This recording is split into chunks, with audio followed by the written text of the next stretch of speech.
Hello বন্ধুরা, আমাদের পিকনিকের কিছু মুহূর্ত তোমাদের সঙ্গে শেয়ার করছি।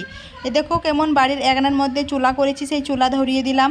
এবার সেই বড় সাইজের একটা কড়া বসিয়ে তার মধ্যে তেল ঢেলে দিচ্ছি। তারপর আমি ডালপুরি এখানে ছেঁকে নেব।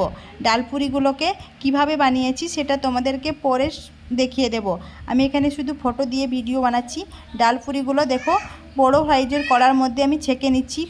কিছু ফুলে টইটুম্বু হয়ে যাচ্ছে। আর ডালপুরি অসম্ভব খেতে মজা, ভিতরে ডাল ভরা থাকে। আবার এখানে আমাদের ঘুগনি হয়ে গেছে, ঘুগনি বলতে চানা, সেটাই আমি বানিয়েছি। এখানে মাংস চাপিয়ে দিয়েছি, তা করতেই মাংস চাপানো হয়েছে। এখানে টমেটো কুচি করে রেখে দিয়েছি, টমেটোর হতে চাটনি হবে। আমরা সবাই ফটো তুলতে ব্যস্ত, তাই ফটো তুলে বেড়াচ্ছি সবারই। আর এখানে আমরা কিছু লেবু ছিলে নিয়েছি। এই লেবুগুলো খুবই টক, তাই লবণ, চিনি, লঙ্কা দিয়ে মেখে ভালো করে খেতে হবে। এখানে মাংস রান্না করা হয়ে গেছে। এই মাংস রান্না দেখতে খুব সুন্দর লাগছে, খেতেও অসম্ভব মজা। তোমাদেরকে ভিডিও পরের বছর দেখাবো। টাটা বন্ধুরা।